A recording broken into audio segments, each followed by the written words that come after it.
ప్రస్తుతం ఏపీలో ఉన్నటువంటి కూటమి ప్రభుత్వం ఎన్నికలకు ముందు ఇచ్చినటువంటి సూపర్ 6 హామీలలో ముఖ్యమైనటువంటిది మహిళలకు అందించేటువంటి ఉచిత బస్సు ప్రయాణం. జిల్లాల పరిధిలోనే అయినప్పటికీ కూడా దీనికోసం ఎంతోమంది మహిళలు ఎదురు చూస్తున్నటువంటి పరిస్థితి.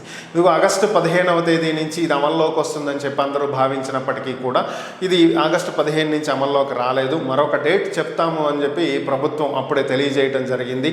అయితే దీని మీద రవాణా శాఖ మీద ఈరోజు ముఖ్యమంత్రి చంద్రబాబు నాయుడు సమీక్షా సమావేశం నిర్వహించినట్లుగా తెలుస్తుంది.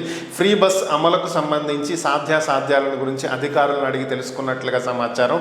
అధికారులు ఇచ్చినటువంటి సమాచారం ప్రకారం మొత్తం ఇప్పుడు మహిళలకు ఫ్రీ బస్ కనుక అందించాలి అంటే రద్దీ పెరిగేటువంటి అవకాశం ఉందని, ప్రస్తుతం ఉన్నటువంటి బస్సులు సరిపోయేటువంటి పరిస్థితి లేదని, దీని కారణంగా మరొక 2000 బస్సులు అదనంగా కొనాల్సినటువంటి పరిస్థితి ఉందని చెప్పి అధికారులు తెలియజేయడం జరిగింది. ప్రస్తుతం ఆర్టీసీలో 10,000కు పైగా బస్సులు ఉన్నాయి.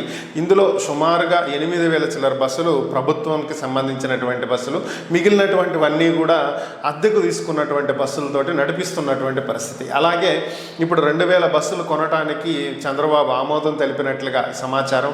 ఆర్థిక శాఖకు దీనికి సంబంధించినటువంటి నివేదికలు పంపాలని చెప్పి దాని ద్వారా 2,000 బస్సులు కొనుగోలుకి చర్యలు చేపట్టాలని చెప్పి ఆయన ఆదేశాలు ఇచ్చినట్లుగా తెలుస్తుంది.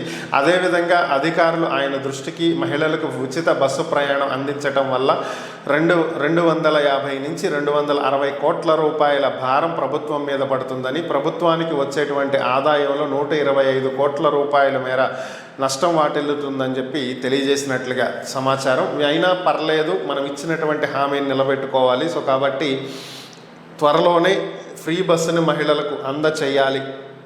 బస్సుల కొరత లేకుండా తెలంగాణలో, కర్ణాటకలో చూసినటువంటి సమస్యలు ఇక్కడ ఎదురు కాకుండా కొత్త బస్సుల్ని ఏర్పాటు చేసైనా సరే కాలం చెల్లిన బస్సుల్ని పక్కన పెట్టి వీటికి ప్రత్యేకంగా ఇప్పుడు డ్రైవర్లు కొరత ఎక్కువగా ఉన్నటువంటి నేపథ్యంలో రిక్రూట్మెంట్ కూడా చేపట్టమని చెప్పి తెలియజేసినట్లుగా తెలుస్తుంది. ఇప్పటికే కొంతమంది రిటైర్ అయిపోయారు, ఆల్రెడీ ఖాళీలు ఉన్నాయి. సో వీటన్నింటినీ భర్తీ చేయాలని, మెరుగైనటువంటి సేవలను ఆర్టీసీ అందించేలాగా ఏర్పాట్లు చేయాలి అని చెప్పి చంద్రబాబు ఆదేశించినట్లుగా సమాచారం.